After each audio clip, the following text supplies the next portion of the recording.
welcome to Capitol Hill. I'm Lyndall Curtis. Today, our semi-regular discussion about foreign policy, and it's been a busy week. The Prime Minister is in India, building relations with the less talked about Asian giant. The opposition leader's been in Indonesia, talking to the Indonesian President and the head of one of our nearest neighbours. Joining me to discuss the foreign affairs issues of this week are Green Senator Lee Rhiannon and Liberal MP Josh Frydenberg. Welcome to you both. Hello. Hi Lyndall, hi Lee. We'll go first to India, where the Prime Minister is on a bilateral visit. She did have an unfortunate stumble today.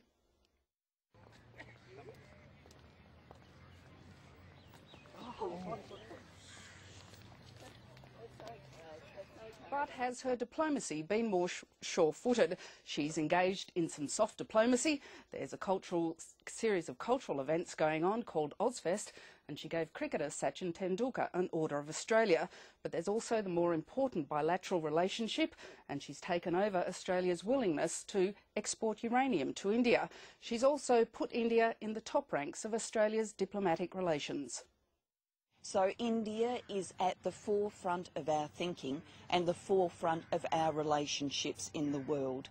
Just like we put at the forefront of our thinking our relationship with the US, with China, with Japan, with Indonesia, with Korea, India is now at the forefront of our thinking. Josh, India is the other Asian giant. Does it yet deserve to be in the top ranks of Australia's diplomatic relationships? Yes, I do think it should be, because India is not only a country of 1.3 billion people, but it's now our fifth largest trading partner, and with a growing middle class estimated by McKinsey's to reach over 500 million people by 2025. This is going to create huge economic opportunities for Australia, both through tourism and through its Indian students coming here, as well as the demands out of India for Australian natural resources, including food. So I think this is an important trip for the Prime Minister to make. But I think it's a belated recognition by this government about the importance of India, because the Prime Minister's been in office for more than 2 years, Lyndall, and this is her first proper visit to India. When Bob Carr's travel itinerary includes Mongolia and Malta, he does not actually go to India. Whereas when on our side of the fence, John Howard has talked, when he was Prime Minister, talked a lot about India, and in 2006 made an important visit there where he announced that we would export uranium to India.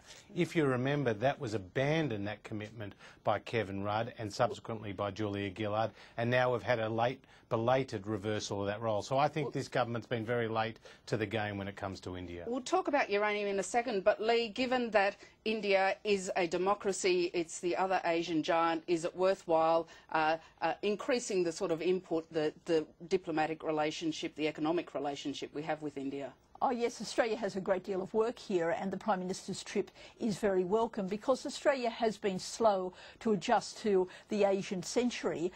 An Indian Prime Minister hasn't been here for 20 years, so while Josh tries to paint that his government has done, his party did a good job when they were in government with India, they've also been slow off the mark, and we have a lot of work to do to pick up on our exports. They only, exports to India from Australia only amount to about 6% of our total exports, and all this fuss around uranium, sending that to India, is taking Australia down the wrong track.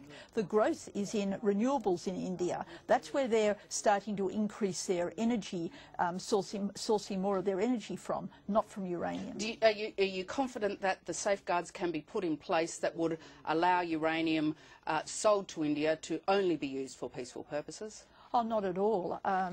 On the very day that our Prime Minister announced this deal with the uranium going to India, the Indian government actually fired off one of their long-range missiles that could put nuclear warheads into China.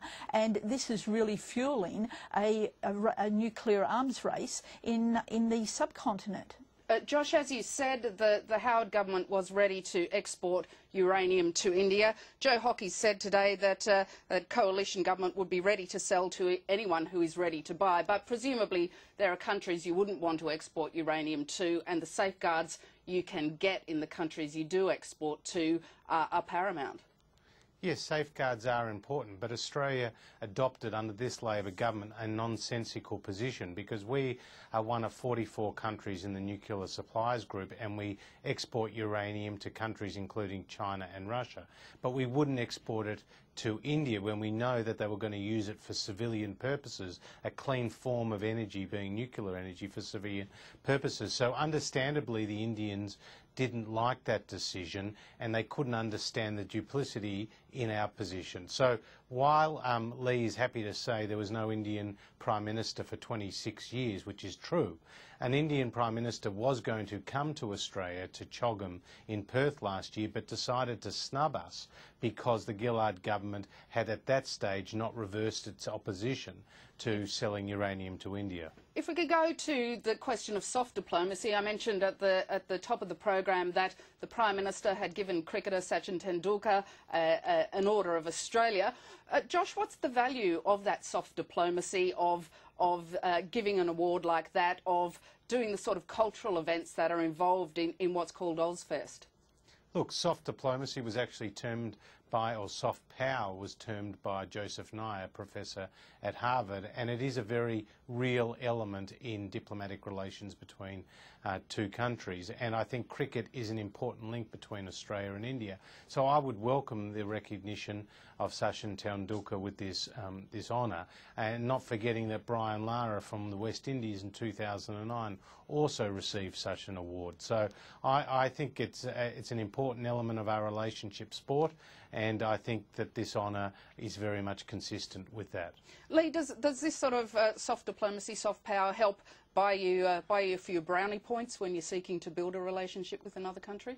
Oh, well, you can describe it in that way, but it just reminds us that we're all human. And I think when we're talking about Asia, you remember the famous ping pong diplomacy that was heralded the recognition of China. So it has a long tradition here. And Sachin Tendulkar is loved by so many Australians. And it's interesting that some of his fantastic batting achievements were actually made against Australia. So I think it's a really good move of the Australian government. We might turn now to the other side of politics and another of Australia's important relationships. Tony Abbott has been in Indonesia. He got a meeting with the Indonesian president, in which he did talk about people smuggling and border protection, but not the specific point that may prove troubling in relations between a coalition government and Indonesia, the policy of turning asylum seeker boats back where it's safe to do so. Mr Abbott says that was discussed in subsequent meetings. The last thing I'm going to do is go into detail of discussions that I've had with the President and other officials in Indonesia, but it's simply wrong to say that we haven't discussed coalition policies with the Indonesians, and particularly the meeting between Julie Bishop and Scott Morrison and Foreign Minister Marty Natalegawa went into considerable detail of the opposition's policies. Josh, do difficult issues simply not get discussed in leaders' meetings, particularly when you're an opposition leader, or is this something that Mr Abbott could have raised and said it may well be an issue we have to manage if the coalition wins government?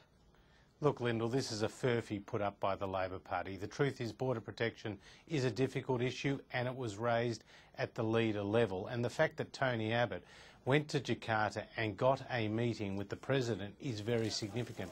It means that they see him as the leader in waiting, and it's not uncommon in diplomacy for further details on particular issues to be worked through by ministers and shadow ministers, in this case by Scott Morrison with his Indonesian counterpart. So this is totally consistent with normal forms of diplomacy, and I think the fact that the Labor Party has made a big song and dance about it indicates that they are feeling very nervous about their standing on foreign policy, because the Indonesian-Australia relationship has withered on the vine, like so many of the bilateral relationships under this Gillard government. And let's not forget, Lyndall, that live animal exports were cancelled by the Australian government to Indonesia without even notifying the Indonesian counterparts in advance. In fact, the Indonesians found out about it on an ABC radio broadcast into Jakarta. There have been other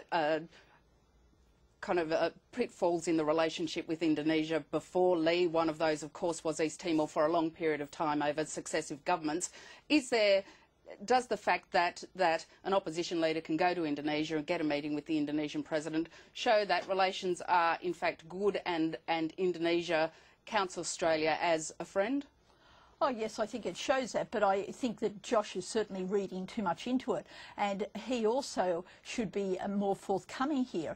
Is the coalition's position that they would be towing back boats into Indonesian waters? Is that what they're planning to do, and defying Indonesian policy? What they've stated, that that this should not happen, and that's where the coalition is still not coming clean on what they actually intend to do. And Mr Abbott's visit to Indonesia has just further highlighted the inconsistency of what he does overseas and what is announced in Australia. And just on the live exports issue, again where Josh is really being a bit misleading there, is that the Indonesian government has been planning to phase out live exports from Australia. They announced that in 2009, and that's That is not true. Oh, it is absolutely true, Josh, and I'd be happy to go through with you. And within a few years, live exports will be finished. If I could just ask you both quickly, do you get a lot of value, particularly when you're in opposition or you're a member of the minor parties, from the sorts of overseas trips that you can do as a parliamentarian? First to you, Josh. Absolutely. Look, I think it's very important that the alternative Prime Minister, namely Tony Abbott, gets that experience and builds those relationships with our important bilateral partners overseas. And he's doing that. He was recently in China, he's now in Indonesia, he's obviously visited the troops in Afghanistan, and Julie Bishop is constantly on the road. So these is very important from our side. And when you consider that this government has a very poor record, Lyndall, an absolutely poor record in foreign policy, I think it's even more important for the opposition to show its credentials on the world stage. And Lee, overseas visits are worthwhile? Oh, look, for the Prime Minister and ministers, clearly it's part of the job. I think when you look at backbenchers, one does need to weigh it up. In this era of the internet and extraordinary mobility and sharing information, I think one needs to judge how useful they are. And a quick final question. The UN Security Council vote is to be held, I think, tomorrow. Josh, do you think while diplomats are saying it will be a close vote, that Australia's in with a chance of getting one of the non-permanent seats? Australia's definitely in there with a chance. It's a secret ballot, so you just never know whether the promises that have been made to you are going to come to fruition. The point is, you know, it's all well and good for Australia to be pursuing a seat on the UN Security Council. We're the 12th largest donor to the United Nations, and we are a significant country. But my issue is the way this government has conducted its campaign. It's compromised its values. It's sent its most senior diplomats to a meeting of the non-aligned movement in Tehran when we're not even a member of the non-aligned movement, when Canada and the United States have boycotted that meeting, and when Iran is a state sponsor of terrorism, hell-bent on building a nuclear weapons program. And Lee, very, very quickly, do you think Australia's in with a chance? I have sympathy for the lawyer and the Professor Ben Saul's position that Australia doesn't warrant that seat because of we're breaking our international obligations to refugees, keeping them in detention permanently. I think that's worth considering. On that note, we'll have to leave it. Lee Rhiannon and Josh Frydenberg, thank you very much for your time. Thanks, Lyndall. Thanks, Lee. Thank you, Josh. Thanks, Celinda. And thank you for joining Capitol Hill. Please be with us tomorrow. Good night.